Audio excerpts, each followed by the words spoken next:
It's the Cam Meekins show. We're in the building. Garrett, what's up, man? How you doing? What's going on, man? It's a pleasure to be here, and happy Friday. Dude, happy Friday. Happy Friday, man. Thanks for coming on, dude. I feel like we got a lot of cool stuff we could talk about. I just wanted to connect with you and just catch up. But first and foremost, maybe why don't you tell the people a little bit about what you do, kind of your area of expertise and everything like that. Okay, so I'm a personal trainer / life coach. I've been personal training since 2013, but I was a kinesiology major at the University of Massachusetts Amherst. Graduated in 2012. Ended up training in Miami for a little bit at this facility that trains professional athletes in 2015. So like 2 years into my training career, I got to go down there for about 4 months and work with the best of the best, which definitely changed my whole perspective on the industry. Went back to Boston, trained a little bit more, was a fitness manager, didn't really like that, and realized that I needed to be somewhere warm. So it was either between Miami or LA. So I figured, why not switch it up? Came out to LA, started working at Equinox, was there since 2018, and, met a lot of cool people, just learned a lot from all these great trainers that worked there, and helped elevate my own skills. And now since the quarantine, it's been mostly just private training. And just basically that's it right now. Yeah. So how did you kind of react to the whole situation with coronavirus happening and actually working for a gym and then transitioning? Was that kind of like a what the fuck? It was, since 2019. So in 2019, I tore my Achilles in September of Wow. playing basketball at Venice. And that completely rocked my whole business because I couldn't really be at work that much. I had to get surgery. I took a lot of time off. Plus that whole year I was traveling for weddings and stuff. So my business was a little bit on the rocks anyway. I was just trying to build it back up. When I did tear my Achilles, which then kind of killed that momentum. Spent a lot of time at home, kind of hit like a, slight depressive state, but going to work was the only way I could actually feel better. And then December came and I got out of my boot, starting to work a little bit more. January came and things were starting to roll again. February, things were looking good. And then March hit and then it was all over. It was just like, this shit is crazy. And it was kind of it wasn't exciting to hear people were getting sick and dying, but it was an exciting time because it's like, wow, you don't know what's going to happen. It's kind of a space where you can kind of create whatever you want. Because it's just you have to make something happen to survive. So I started working with this woman who was a health coach who I met at Equinox, and she kind of fed me clients. I was, making videos for her and her clients, and that kept me afloat for a little bit. And then when I stopped working with her, there was just a whole bunch of people that, there was still a demand to be fit, especially people staying inside all the time, sitting around, can't go outside. So I started doing a lot of virtual sessions. And then when things started to open up a bit, I started doing more outdoor training, and that's basically what I'm doing now. So when COVID hit, it was kind of like a blessing for me because my business just took off, and word of mouth spread really fast. And since then, it's just been amazing. So I know it wasn't a great year for a lot of people, but it ended up being a blessing for me in the end. Yes, it's really interesting. I feel like that too, and I think a lot of people who are in a situation where they're kind of in control of their destiny from a job standpoint are going through that because you take away the unnecessary time to get together with people and party or go out. And I don't know if you're doing that even as is. I feel like you're a pretty disciplined guy, but I think most of us we're constantly balancing 100 different things socially, whatever, and then all of that just got taken out, right? Yeah. Yeah. And so for me, it was like there was this initial period of like, what the fuck, kind of like depression type of thing. But then it morphed into I Yeah. got all this time on my hands, let me Yeah. use this Yeah. time in the So much day. time, man. Yeah. And then Yeah. eventually it felt like I was being more productive because I really only had time to just figure out being in the studio, doing this podcast, doing the stuff that actually Right.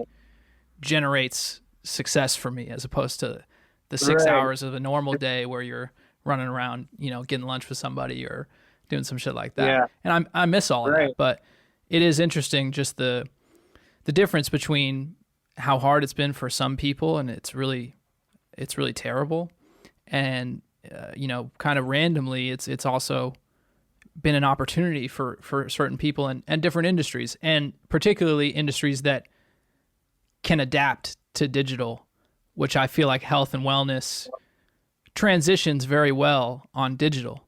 Because at the end of Yeah. the day, I feel like the type of stuff that you do is really dependent on personal relationships too, right? Like it's a lot of real connection with people. Yeah. It's like you can have the perfect plan, right? But if first of all you have to execute the plan, and second of all it takes accountability. On most people need a trainer for the accountability. So just because you're not there physically, it doesn't really matter because they know you still get to meet Right. with them, make sure they're doing what they need to do, check in with them, and just hold them accountable. And that's, I think, the biggest advantage to having a personal trainer is just having that accountability.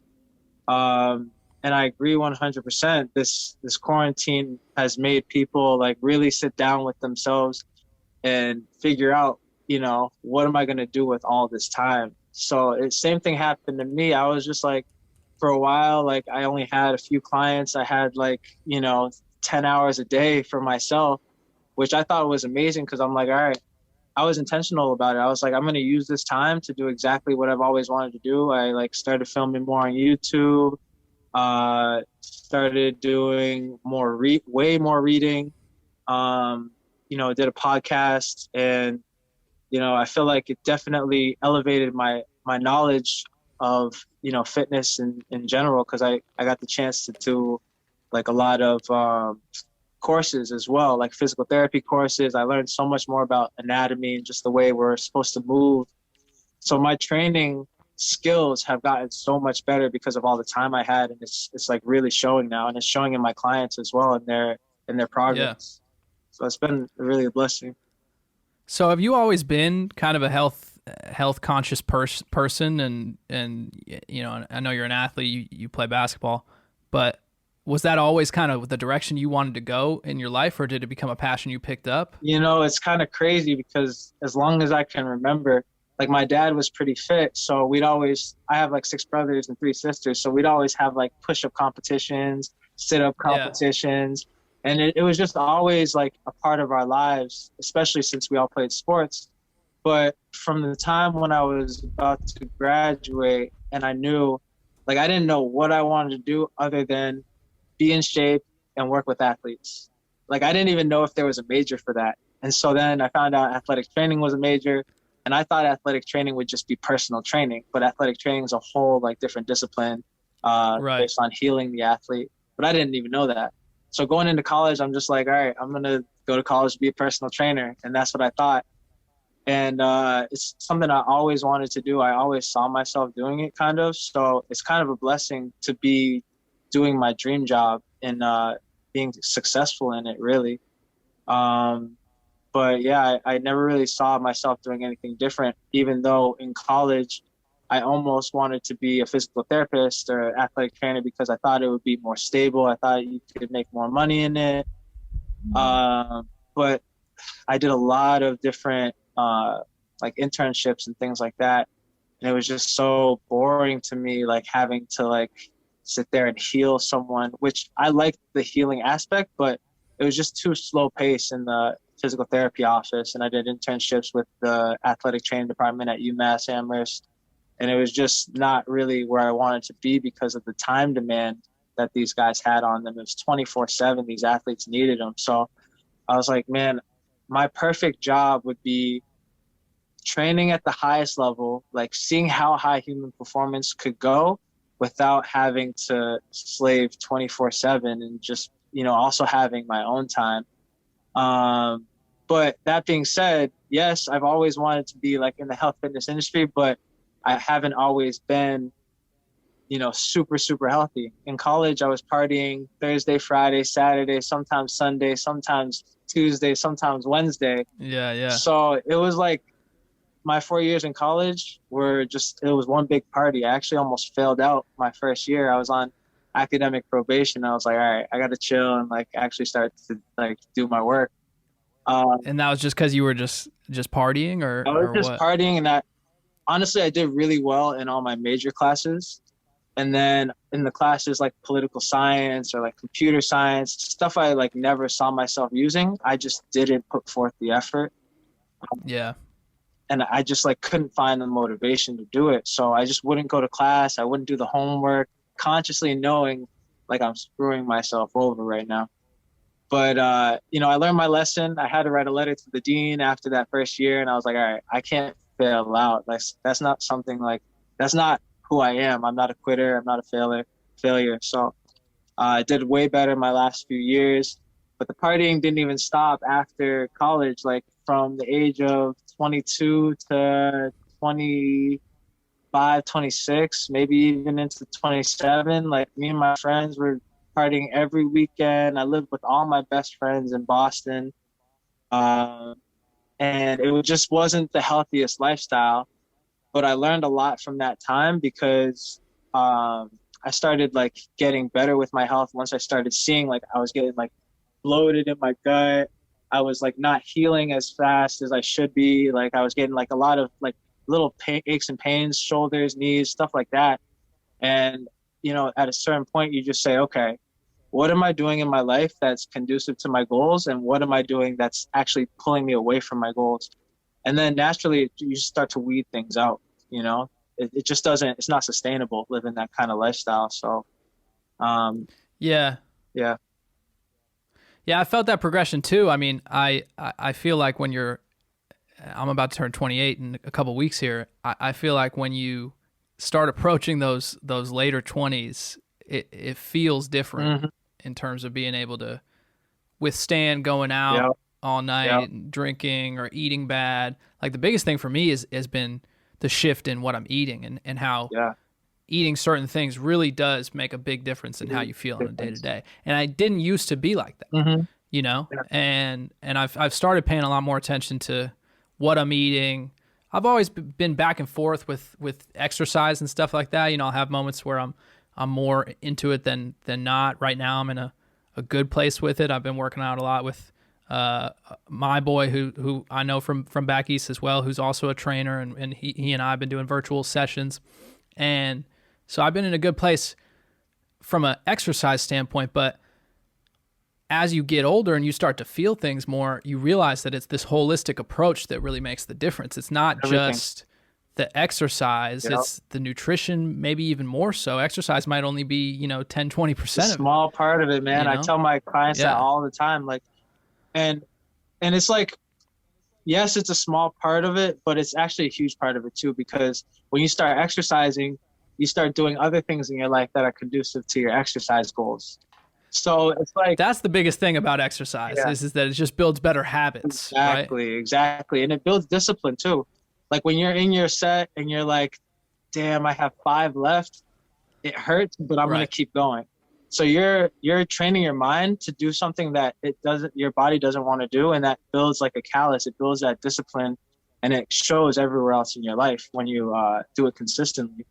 But yeah, you're completely right. Like it's only a small part of the actual like weight loss journey, because, the biggest things when it comes to losing weight is not going to be that 1 hour that you're working out of the 24 hours in the day. It's going to be what you're putting in your body. It's going to be how you're sleeping, and it's going to be how stressed you are throughout the day as well. So it all connects to each other. And then on the other side of that coin, exercise is going to help de-stress. It's going to help you sleep better, and it's going to make you want to eat better if you want to reach your goals and feel your best while you're working out. So it's all intertwined. Yeah. So what do you do when you take on a new client or you're dealing with somebody who doesn't have that discipline and wants to build that discipline? I feel like anytime I'm listening to somebody talk on this, that's what I want to know. So I bet some people are thinking right now, like, what are the steps that I can take, reasonably to start to build that discipline in my life and take that holistic approach, because it's not just showing up for 30 minutes. It's a whole top-down approach. Right. So everyone's different, right? Everyone has different wants and needs.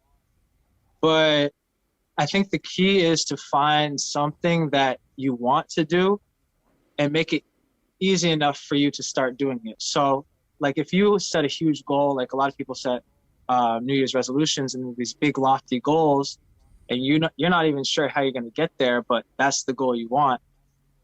You need to break that goal down into the smallest possible component and start from there. And maybe it doesn't have anything to do with the actual goal, but it will help make that goal easier. Like, I think a really great habit to help build discipline is make your bed every morning. I feel like that is the first thing you do every day. You get out of bed, and if you accomplish that, you feel like, okay, now what's the next thing I get to accomplish? You feel good about yourself, and you want to keep that momentum going. So I feel like making your bed is a really huge habit that you can instill that will help you build discipline in other areas of your life. Another one that I like to tell my clients is first thing in the morning, drink a big glass of water. Not only is it going to help build your metabolism, increase your metabolism, and you lose a lot of water in your sleep, so you need that water anyway. But just the act of having a routine in the morning is going to help like build discipline in the rest of your life. So I always try to like focus on people's morning routine and get them to have like a structured routine in the morning that they can, do without even thinking anymore. And then that way you can build on top of that, on top of that, on top of that. So if someone gets really good at making their bed and then having a glass of water, I'll say, okay, after you have your first glass of water in the morning, let's have you stretch for 5 minutes. And that will be part of your morning routine. And that's conducive to their goals, because if you're tight and all that, you're going to, have a greater chance of getting injured. So it's just like little things like that you need to do to build the discipline that don't seem that hard to do, that have these huge effects in your life and for your goals. When does it really turn into a habit? I know they say like, it takes, takes 2 weeks to build a habit or something like that. Yeah. But, that's a myth. I go back that's and forth with stuff like that. Yeah. It's a myth because, okay, so when we get, our new phone or whatever, how long does it take for you to like, let's say you download Instagram for the first time. How long does it take for you to get addicted to Instagram, scrolling on your Instagram? It takes one day. Yeah, right. So it all depends on how you point. feel about whatever you're doing. So like I read this book called Tiny Habits, and one of the biggest things I took from that was people change best by feeling good, not by feeling bad. So the actual emotions that are connected to the habit are what makes the habit really stick and make your behavior do it without like being in your subconscious. So let's say like you have that glass of water in the morning. The best thing that you can do to instill that habit is celebrate. Like any celebration that is genuine will help to instill that habit. So let's say like your celebration is just like a fuck yeah, like a fist pump. Like do that after your habit, and it will instill in your brain that habit feeling good, so you'll want to do it more subconsciously. So it doesn't take long if you feel good about it. That's real. I like that a lot. That, what is it? The feeling good. What was that? People change best by feeling good, not by feeling bad. Yeah. That makes so much sense. Those positive reinforcements like that. That's interesting. It's what Instagram is built off of, man. People get the serotonin and dopamine secretions. Yeah, that's true. That's true. Yeah, so if you know that, how do you kind of take advantage of that and kind of hack that into your own life a little bit, right? Understanding the concept. And that's all those little habits are. Right. making the bed, doing these things. Like it's just a little hack on your brain to actually reinforce more positive actions and stuff like that. Exactly. Yeah. What do you think about coffee in terms of all this whole conversation? That's a great question. As I'm sitting here drinking coffee, so What time is it right now? It's like 3 o'clock. So that coffee is going to be. yeah, this is my second one of the day. I drink a lot of coffee. Well, my next question for you, if you were my client, would be how's your sleep? Because coffee, I try to get my clients not to drink coffee after like 9 or 10 o'clock, because coffee has a half-life of 12 hours. So that means, or a quarter life, I can't remember which one, but it's going to be in your system for like 12 hours. So this cup of coffee and the caffeine in it is going to be activating your brain until 3 a.m. So what that means is that, so we have these adenosine receptors in our brain. Adenosine is what builds up and creates a sleep pressure at night. So when you're watching Netflix at night and you can't keep your eyes open and you're just nodding off and you're trying to fight it, that's the adenosine at work. But the caffeine hijacks those receptors. So if you have a lot of caffeine in your system, what's going to happen is you're not going to have the same amount of sleep pressure. What that does is it creates your sleep. You might not fall asleep as easily. You might have, a lot of thoughts in your head at night, or like just racing mind. Or if you do fall asleep, which a lot of people can fall asleep after drinking a lot of coffee, but what they're not realizing is that they're not getting the deep, deep sleep that actually creates like a healthy body and mind. So you're going to have like a lot lighter sleep. Your brain waves don't go as deep, so you're not secreting the amount of hormones that you need to like boost your immune system, recover from your workout, stuff like that. Just be younger. Sleep makes you younger. It's crazy. So I always focus on people's sleep first, and I try to get them not to drink coffee after like 10 o'clock ish. But it's important not to like go cold turkey from like 3 o'clock to 10 o'clock. Yeah, I would suggest be like, all right, make your last cup of coffee at 2:30 tomorrow. You know what I mean? And just work your way back. And then, wean it down from there. What are some of the indicators that you might not be getting that type of deep sleep that you really want? Because I feel like I sleep pretty good, but I'm off of coffee all day because my brain, the way that it works during the day, I just want to go. And the coffee gives me that clarity to focus on one thing. Yeah. And, otherwise I'm kind of all over the place. You know what I'm saying? Okay. And that's probably me just trying to give an excuse for the addiction to the caffeine. But that's the caffeine talking right there. I feel like I have a good relationship with coffee, and I don't feel like I have a bad relationship with sleep. I actually feel pretty good about my sleep patterns. I don't sleep a ton. I sleep 7 hours usually, seven hours, but I don't know if it's that deep sleep that you're talking about. So this book, Why We Sleep, I think is a really good book for anyone to read. I learned a lot from it. And one of the main things I learned from it is that when we're sleep deprived, we don't even know it. It's like we're just going through life and we're not even aware of the cognitive effects that it might be having on us. We're not aware of, the recovery that we're missing out on, or like the assimilation in our brain to like take information that we learned yesterday to actually like remember it and just like perform at our best.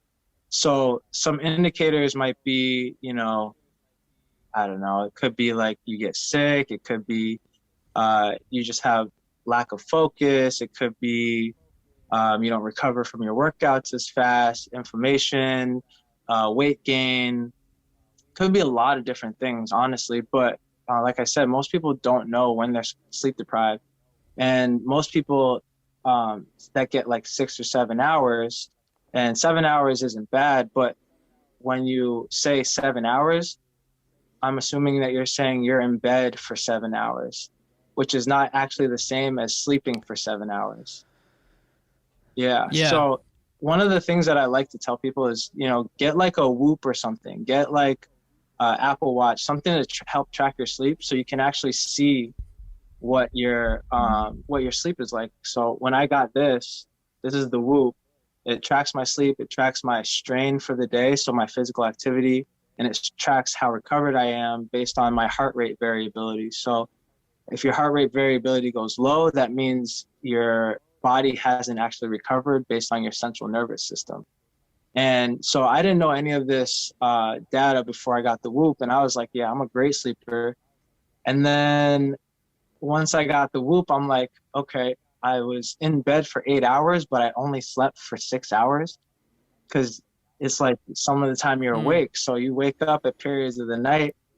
And you don't even remember that necessarily. No, exactly. That's the thing with alcohol too. You have these micro wake ups that I don't even realize. That's why people like sleep forever after drinking, but still feel exhausted when they wake up. So I would suggest getting a Whoop to really track your sleep and see where you could be better. But you know, I feel like consistency is the best thing. If you're really consistent with the time that you're going to sleep, chances are your sleep is going to be pretty good. Even if it's just 7 hours, you can still get great sleep with just 7 hours if you're going to bed at like the same time every day. You have the same nighttime routine and stuff like that. But there's definitely ways to improve your sleep for sure. So the biggest thing about sleep is the consistency aspect of it, right? Like the same time, going to bed, waking up, kind of getting in that rhythm. Exactly. In your That's body. the biggest thing. That's the first thing I try to tell people to do when they're like focusing on sleeping better. Just set a bedtime. Yeah. So what's your sleep schedule like? Man, I'm pretty disappointed in my own sleep schedule right now because it's been crazy. Like I try to be asleep by like 9:30. But that doesn't always happen. Okay. You know, basketball games are on. Sure. You know, it's tough living on the West Coast, man, because yeah, it is. It's a lot different. Plus my whole family's on the East Coast and everyone wakes up earlier over there, so I'll get texts like in the morning or whatever. But sometimes I'll have really early clients, which doesn't allow me to sleep as much as I want. So it's kind of all over the place. And then sometimes it's just me not being disciplined enough to just go to bed on time. But when everything goes well, I'll have my whole nighttime routine. So just like a morning routine is important, I figure having a good nighttime routine is just as handy. So I try to try to eat before 7 o'clock because the food is going to affect your sleep. I try to play a little piano right after I eat. I'm not very good. And then I try to read for a little bit and then write in my journal.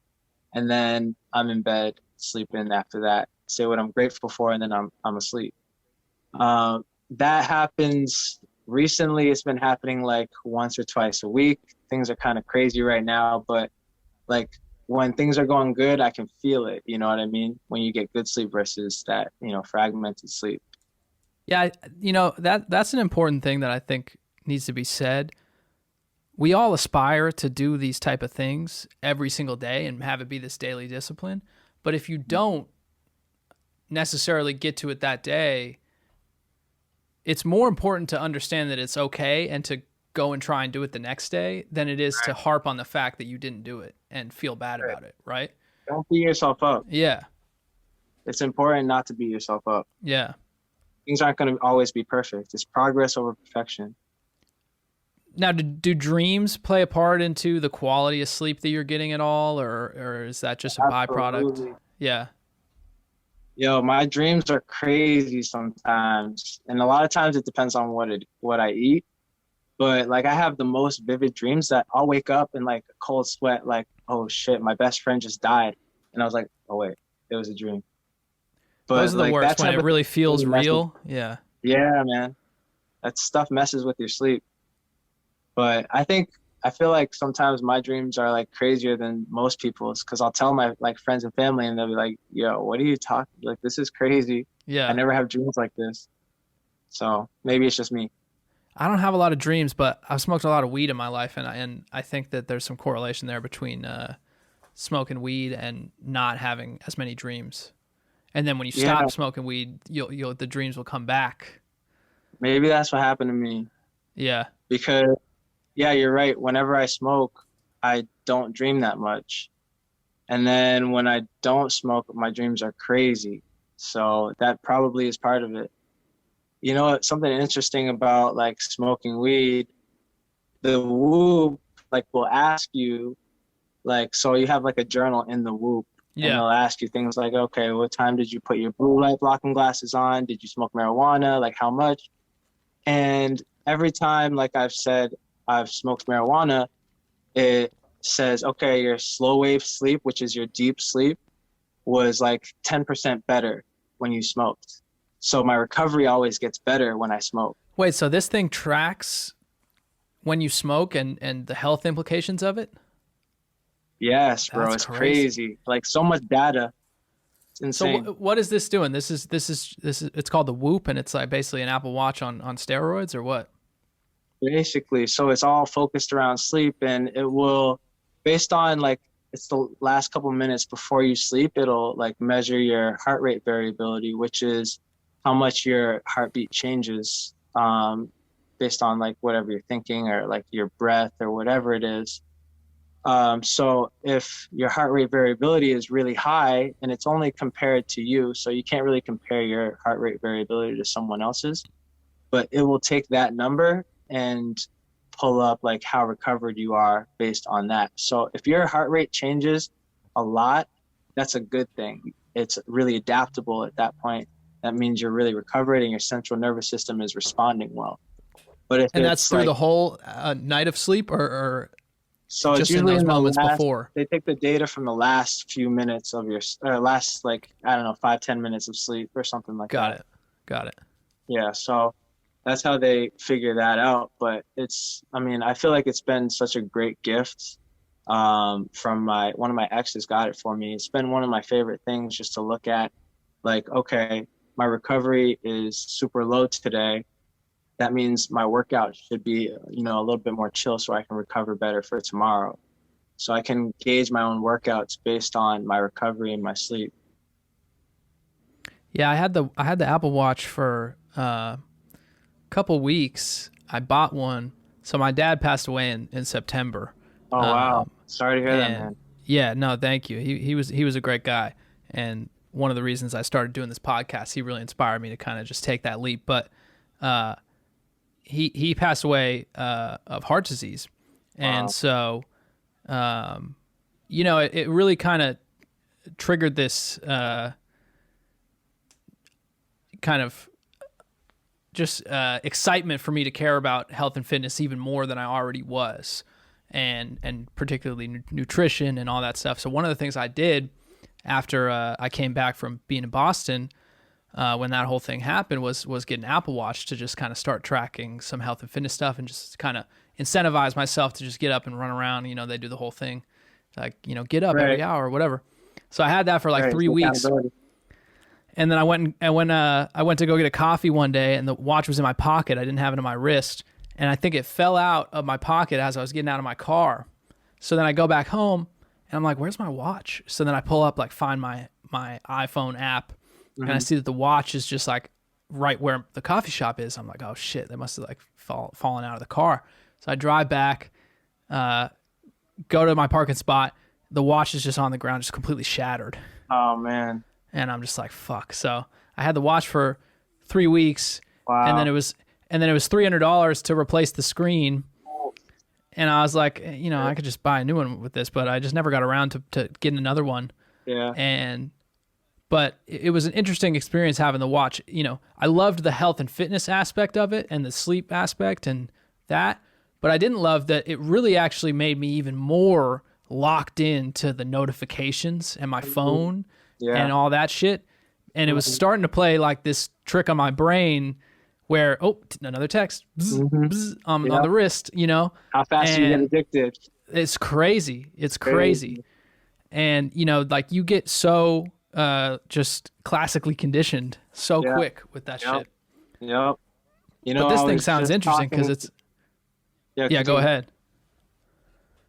Yeah, I was just talking to a client yesterday who was trying to decide between the Whoop and the Apple Watch.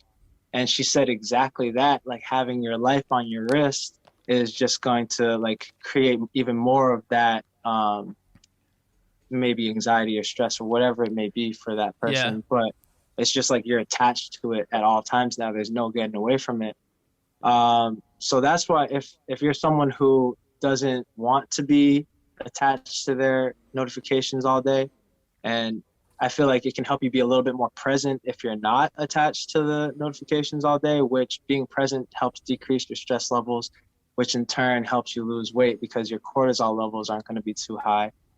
I would suggest the Whoop for that reason, because you get all the data and it's right on your phone, and it's very in depth, but you don't have to see, there's no screen on this thing. And it's like, Right. it's pretty simple, you know, pretty sleek. Um, the only thing is I feel like it's $30 a month versus just buying, you know, the Apple Watch outright, and then you don't have to pay for, you know, any service after that, you know. Right. So Whoop is definitely making their money. Yeah, they're trying to figure out how to get that monthly income. Yeah, that makes sense. Yeah, for sure. But yeah, definitely if you're looking for a new, you know, gadget, go with the Whoop for Yeah, I sure. feel like the Apple Watch would be a great concept if it was the only thing that I had.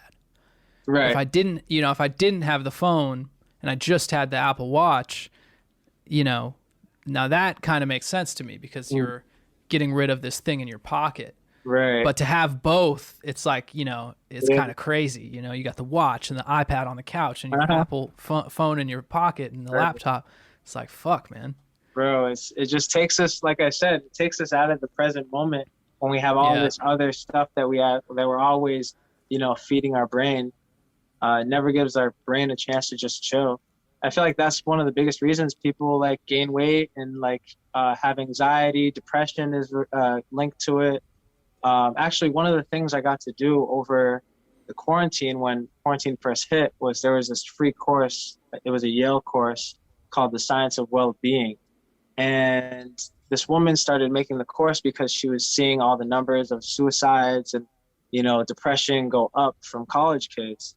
And so she created this course to show people like, okay, like here are the things we think that matter, and here are the things that actually matter. And like here is the difference that we're seeing right now and what people think matters and what versus what actually does. So one of the things was being on social media and, you know, getting that dopamine release, just scrolling down your phone, seeing how you're comparing your life to everyone else's life when it's just a highlight reel. It's none of it's really real. I always say Instagram is all cap, man. So It is. Yeah. it just like if you're not aware of it, it can really take a toll on your mental health. So all these notifications and stuff, it's like not only is it taking a toll on the mental health, but that relates directly to our physical health, because what we think is how we you know build our actual body. You know, every thought affects our body with hormones and all this other stuff. So it's so important to focus on like what you're feeding this, I think, first and foremost.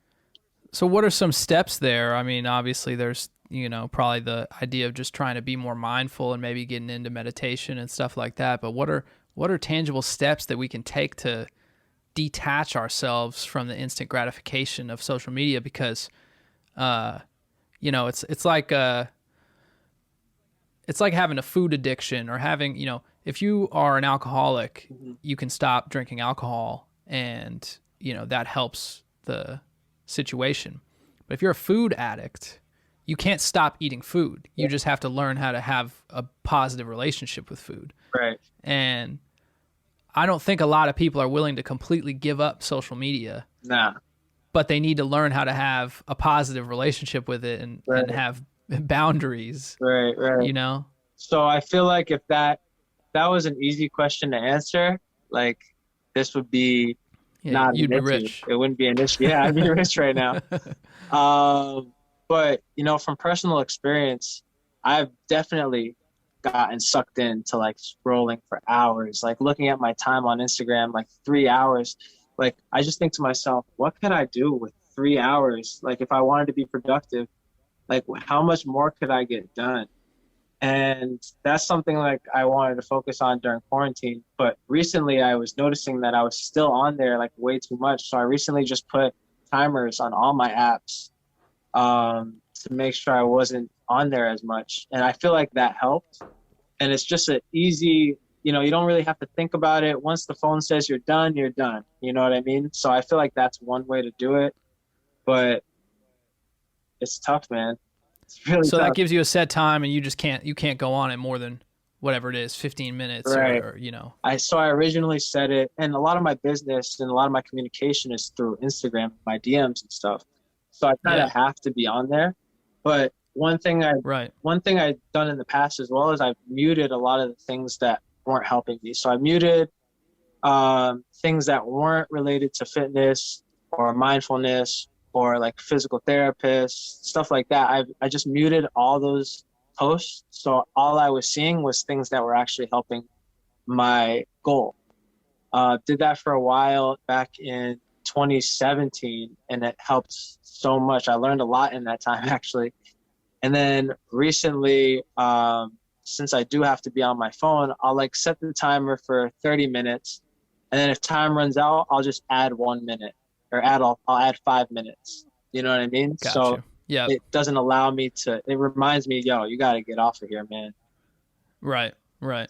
Still a limit, but you have a little bit of flexibility there. Right. That's what's tough for me too. It's like, it's not just a situation where I'm doing this solely for social interaction or something like that. I want to build my brand, and that's what's tough about social media is that in the one hand it's this great tool Right. It's a great to thing. build a business or to build your brand personally, but then there's all these characteristics that come along with it that just reel you in, and they do such a good job of trying to get you to just Bro, they do everything. be a consumer of the content, as opposed to, because I don't think there's as much bad about being a producer of the content as there is about the negative effects of consuming too much social media content. I think that what you just said is the key. Like, nothing is inherently good or bad, right? It's what we make of it.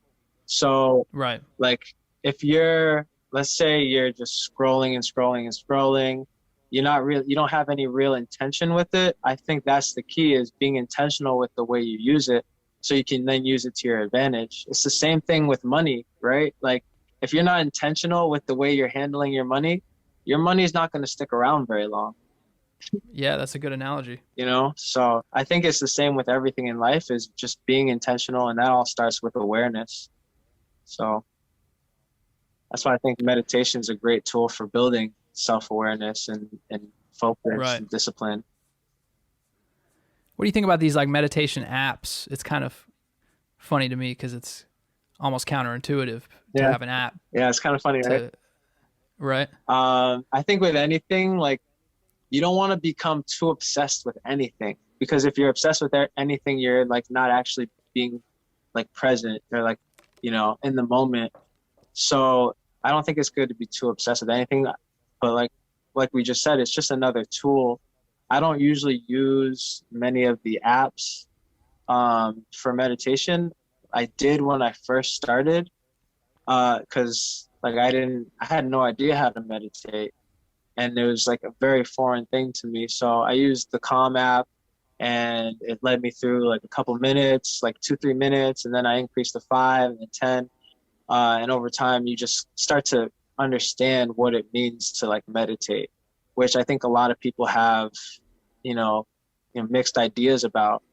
But I think the apps are a good tool for beginners, or maybe if you have a certain intention that you want to go into your meditation with, you can find on the app, like, okay, I'm going to do a gratitude meditation, or I'm going to do an abundance meditation, something like that. So they can be really good tools, I think.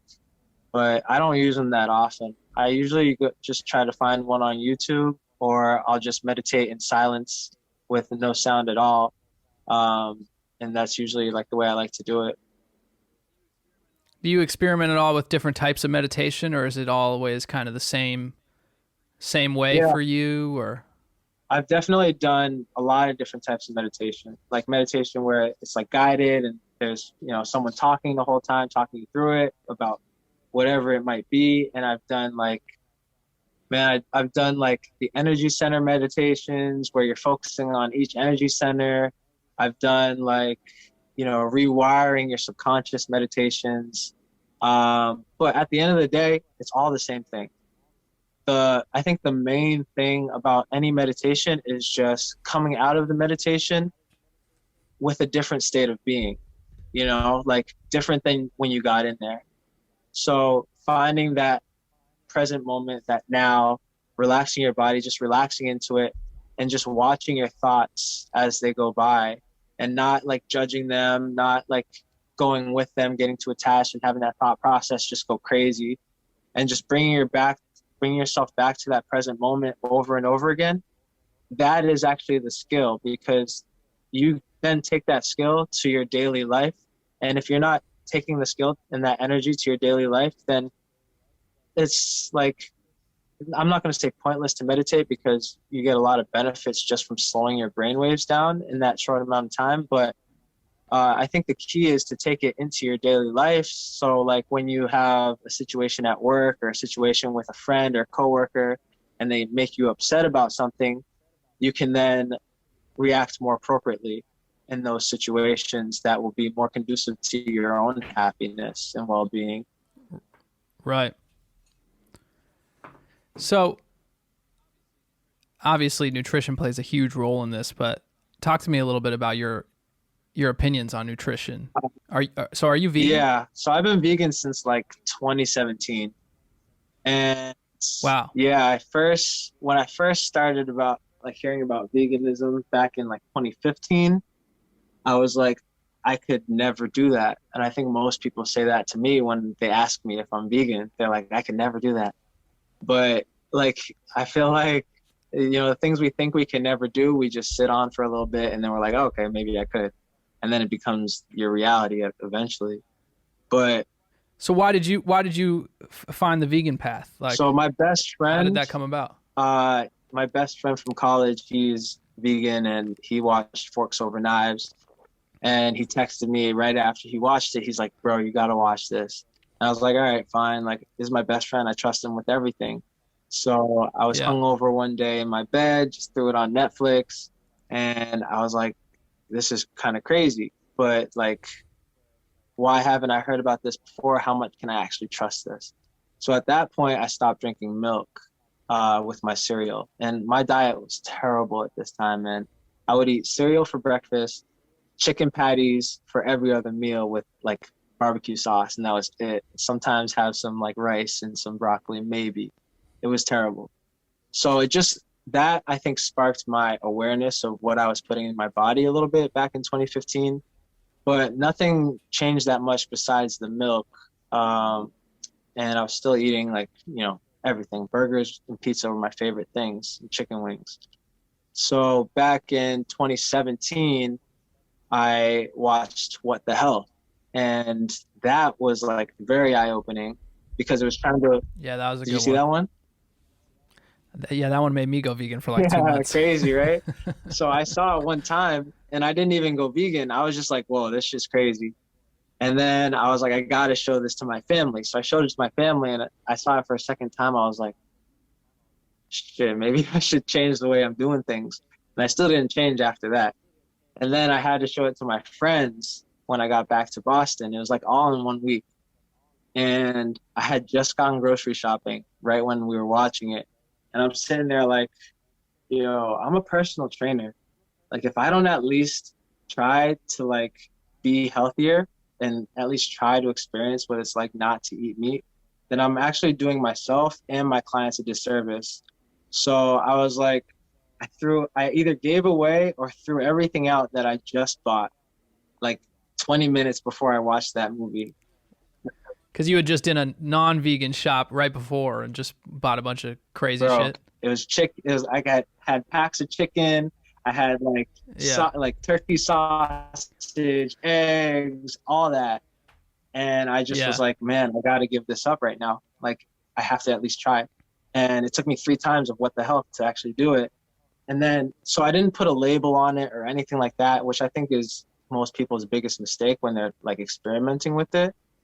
But like, so during the week, I would be vegan. I didn't know what to eat. I didn't know how to eat. I would be eating oatmeal for every meal pretty much.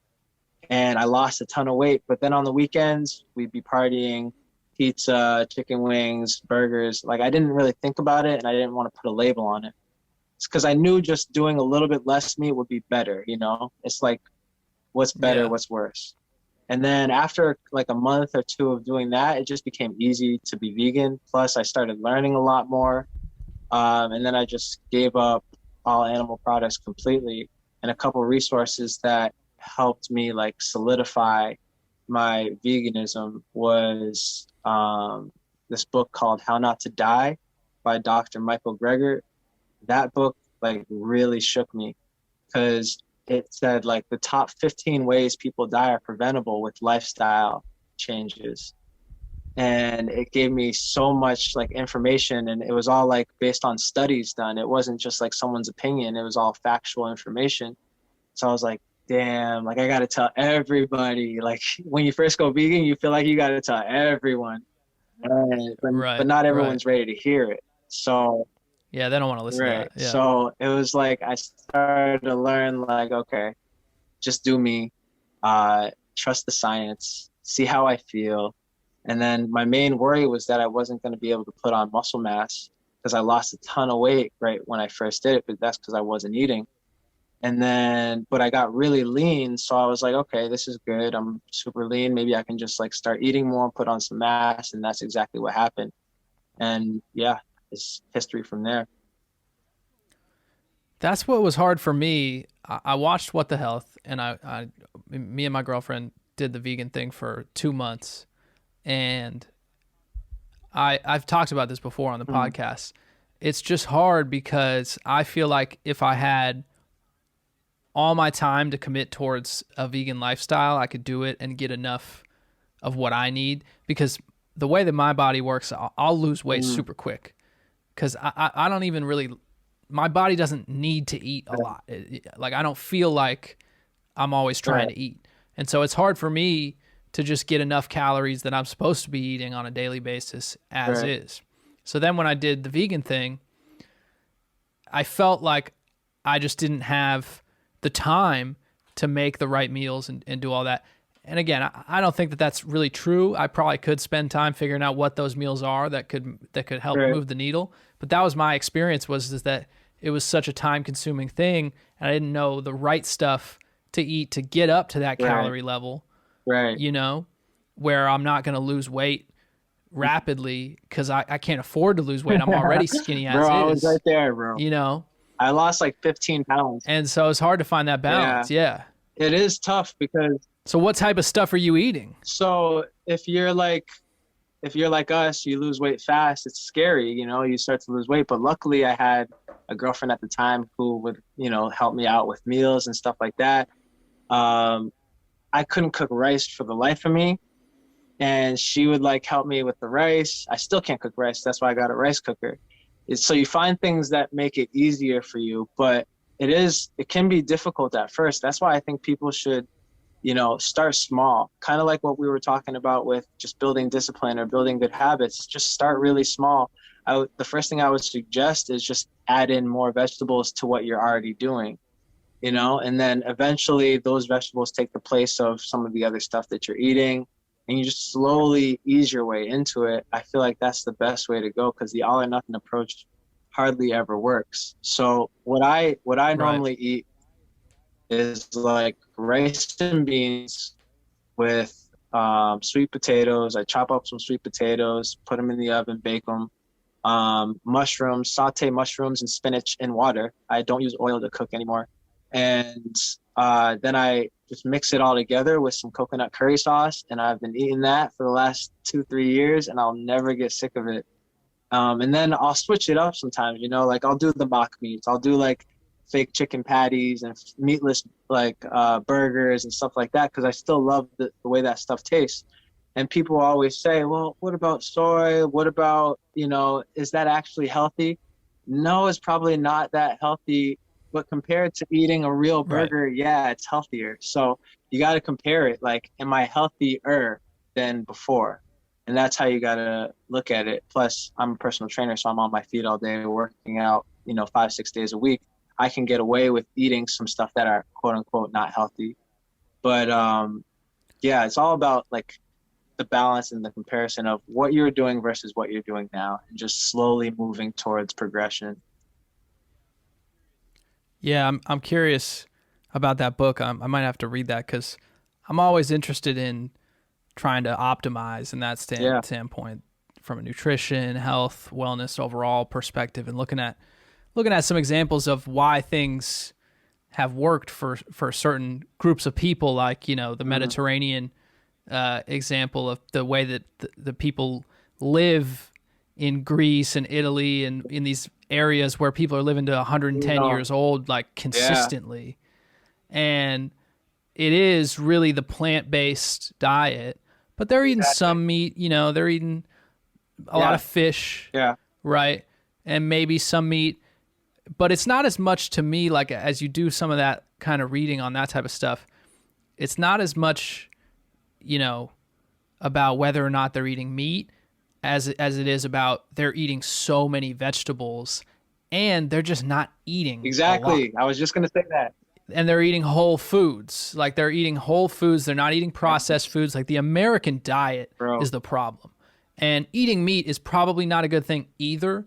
But, the issue that we have in America is the processed foods, the easy access to so much caloric food, the fact that lower income communities are incentivized to eat at McDonald's because you can feed 5 people for $20. Crazy, bro. I grew up on McDonald's. Those are the problems. It's crazy. Yeah.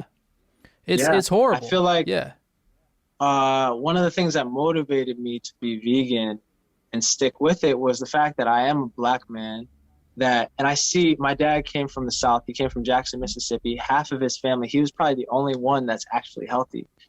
Half of his family has diabetes right now.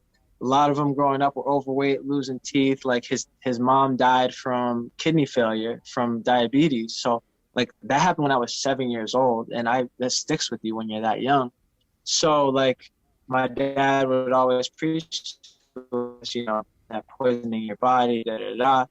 And so it changes the way you see things. And being a black man as a vegan, I feel like I can be a good role model for, the black community to, start thinking about the way we're eating, because the things that are presented to the black community are not conducive to their health. Like every Burger King commercial is going to be black people on there. Every Popeye's chicken commercial is going to be, mostly black people. So the way it's being marketed is to these lower economic communities. But yeah, it's just kind of crazy. Like, I feel like, I think that was all. I don't remember what else you said. It reminds me of cigarettes, right?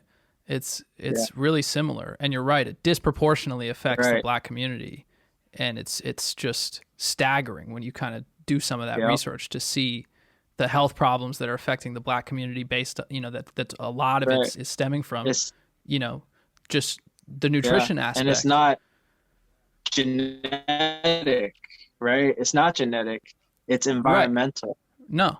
It's the environment that it's placed in. But I think what you said earlier, like people in those blue zones that living to be 100 and whatever years old, they're not eating as much. And our whole country right now in this obesity epidemic, our whole country is based on overconsumption. Like every commercial that you see is trying to get you to buy something, and it's on our phones. They're like advertising like everywhere. So we're built on a society which is capitalism of overconsumption, and I don't think capitalism is a bad thing. Like I don't think anything's inherently good or bad, but I think people need to be aware and just be more conscious and intentional with the way that they're doing things with their, eating habits or their buying habits, whatever it is, so they don't end up having to pay tens of thousands of dollars in healthcare down the road. And they're living longer on these drugs, but their quality of life is just trash.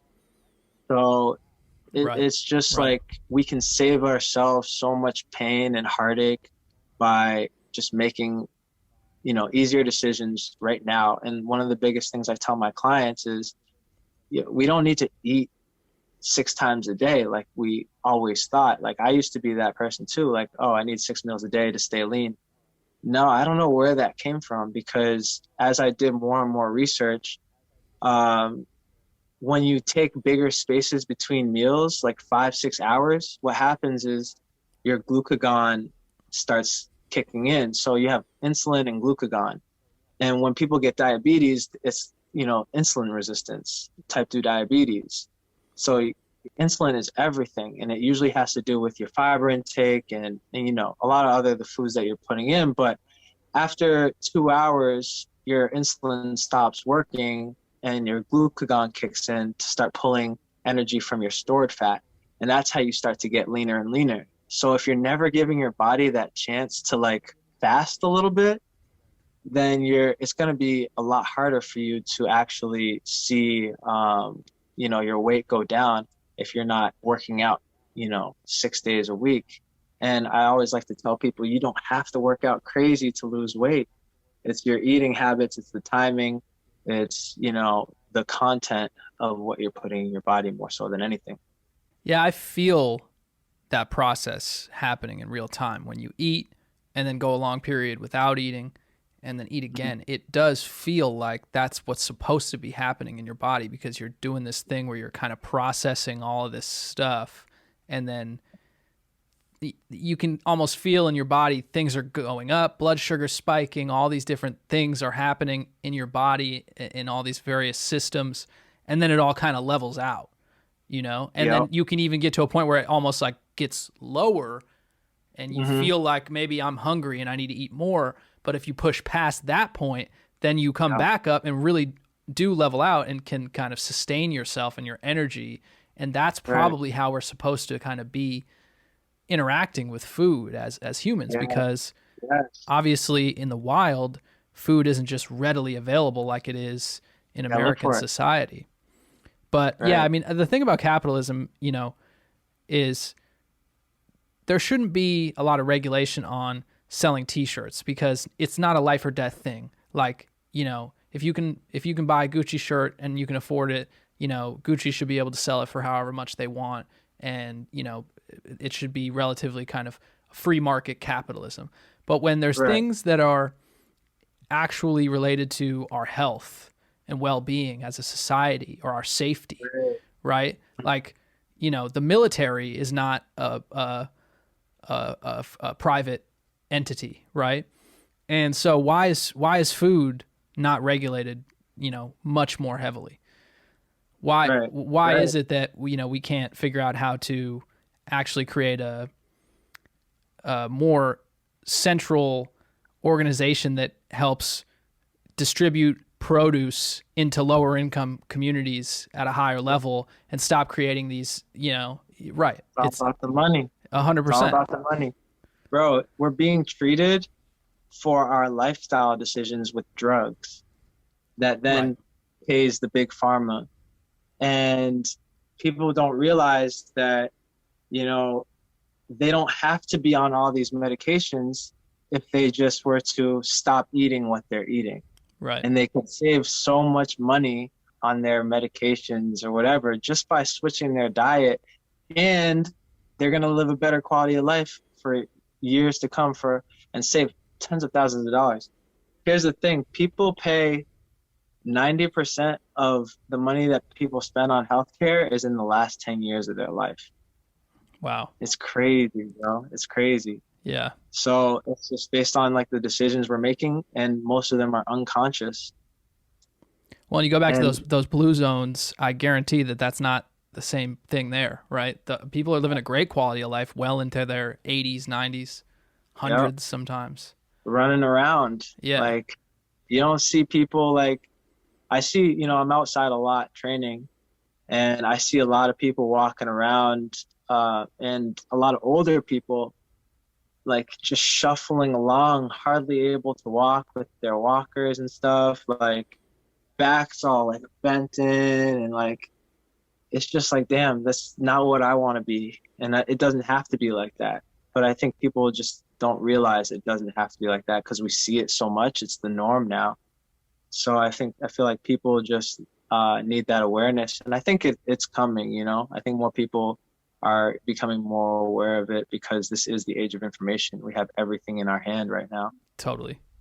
I agree. I'm an optimist in that stance. We can all kind of pool our information together and be better Hmm. together without needing the help of, you know, our government or whatever. Because if they're not going to do the work, then fine. Let's just come together as people and have these Right. conversations and try and, you know, collectively move forward a little bit. Yeah. But I think the biggest thing with the people in the blue zones that we're talking about is the activity level that you said, what they're eating and when they're not eating too, a big part of it, and just like the direct correlation between, you know, calories and Mhm. risk of death. Like the more calories you eat in your life, the higher Yeah. your risk of death is. Yeah. And the other component that I thought was really interesting was the social aspect of Yeah. food, Yeah. and the idea that if you're sharing a meal with your community and, you know, it's more of a social aspect, that goes a long way for longevity, because those positive feelings that you have while you come together and have a meal together, as opposed to sitting by yourself and eating some meal, make a huge difference in your overall health. And so these people that are living in these communities are, you know, spending all day working on, you know, the olive tree, and then getting together with, you know, 6 of their friends and having a bottle of wine and, you know, some dinner that's like plant-based and whole foods, and laughing and having a good time. Yep. So, I mean, they're living the life. They're Yeah. happy, Yeah. eating good, socially active, Yeah. physically active. That's the trifecta.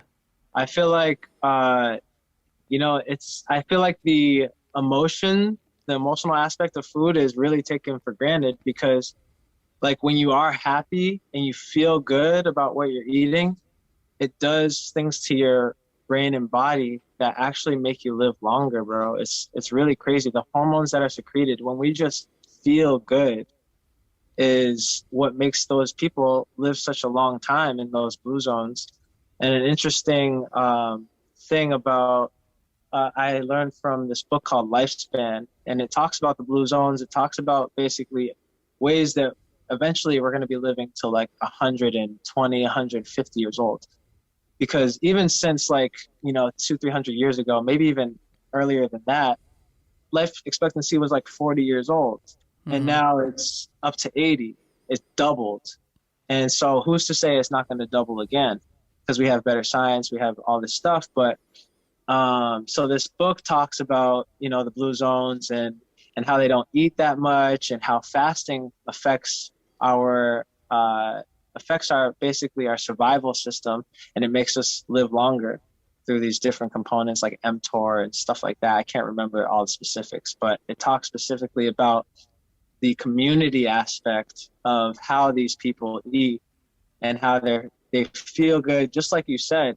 And I feel like that's really underrated in terms of the effect on how long people can live, just feeling good. So maybe it's not, maybe you could be in America eating that same diet by yourself and still get cancer, still get like some type of disease, because you feel like you're depressed because you're alone. You know what I mean? So that social aspect of eating it can go both ways. It's so important to be eating good food with good people that you like versus eating bad food alone by yourself. You know what I mean? So Totally. there's a whole spectrum to it. And I even bet that even if you're not eating the best food necessarily, if you're eating it in a Right. positive group setting where you're feeling Yes. good and your stress level is Yep. down, your inflammation is Yep. down because your stress level is down, you're probably processing that food better than if you were to be eating that by Sure. yourself, depressed, lonely, whatever you're feeling. And it's really Right. interesting. All these things are connected. It kind of goes back to your point of the mentality aspect of this and being present and mindful. And when you're with a group of people Right. sharing a meal, you're forced to be in the moment and be mindful. And all of a sudden those Yeah. stress levels come down and all these positive things are happening while you're Right. also doing this thing that you need to do to survive, eat. And, Mhm. we lost that a little bit, I think, especially Oh, in our country, this whole you know? year, man, I have clients that, didn't leave the house like for the whole entire day because they're just stuck on their computer. What Yeah. that does to you, man, you don't see people, you don't see the sun, you don't get the physical activity that you're getting. So it literally takes everything away that's good. and you're just stuck with yourself and this computer with the blue light in your face until late at night, which affects your sleep, which then makes you more depressed. So this whole year was, I can see why it was so rough on a lot of people, man. And I just feel blessed to be able to say that, you know, it was beneficial for me, but I can see it. Like I've seen it in my clients, how much it affected them mentally and physically. Yeah, I do feel like this is going to take a toll and probably have some long-lasting effect to a big percentage of people. I'm sure. It's not just going to be a thing where we come out of this and we're like, cool. A lot of people are going to have a lot of energy to get back into the swing of things and socialize and everything. Mm-hmm. But there's going to be a lot of things, mental health stuff, physical health stuff, that we're going to have to work through over these next few years to get back to a point where we're feeling good. No, and it's kind of crazy. I feel like the pendulum is always swinging, right? So it's going to swing one way, and then it's going to swing all the way back the other direction. So I feel like the things that happen that are quote unquote bad can sometimes end up being a really good wake up call for a lot of people, you know? Right. And just shift that whole like perspective of what we thought life should be like to something more directed towards something that's going to be beneficial for everybody. So I feel like mental health there's been a huge spotlight on mental health throughout this whole quarantine. I think that's going to lead to a lot of, you know, positive changes in people's lives. But like you said, people who, I feel like there's going to be some lasting effects for a lot of people who don't see the benefits of the positive stuff happening, that get stuck in the habit of being depressed. They get addicted to those emotions of being depressed. And if they have kids, maybe that is passed on, that, you know, state of mind is passed on to the kids. The kids are also home all day, not seeing their friends. They're learning on computers. Like, how's that going to affect like our future generations? So I think a lot's up in the air right now, but I feel like there will be good and bad that come out of it. But, you know, what can we do? We just got to do our best. So if you had a magic wand, I mean, you know, the just the Garrett Jones kind of wish list of what we can do as individuals to start to just make some meaningful changes in our life right now, even while we're going through a really tough situation. Mm-hmm. What would, you know, those top 3 things be for people? Top 3 things. I would say every morning and every night, write down 5 things that you're grateful for, different things, and why you're grateful for them. Just writing it down is going to make a huge difference. Drink more water. If you drink more water, you're bound to eat a little bit less. You'll be more hydrated. You're going to feel better. Even if you're not getting great sleep, water is one of the best things to help with your recovery when you don't get great sleep. We're made of water, so we need it. And 3 things that we could do right now: read, educate yourself. Just read more books, listen up. It's so easy to find information, man. Like Audible is there. You know, just in your car, whatever, just educate yourself, because knowledge is the key to bringing more awareness into your life on how you can change.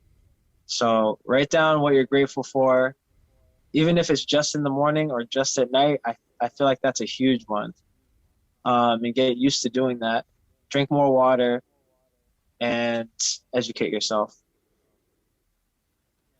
Yeah, this has been a really inspiring conversation on these topics, man. You got me pumped up wanting to make some changes over here. Awesome. Hey, anytime you need like any tips or anything, just hit me up, man.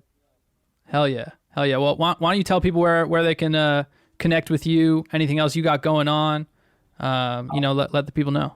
Okay, so I'm on Instagram at garrett.jjones, so garrett.jjones. I post mostly fitness stuff on there, some motivational stuff on my story and in my captions. I'm on Twitter, just not that much, at the same handle. I do have a YouTube channel that I'm kind of trying to optimize right now. Just Garrett Jones, you can search that.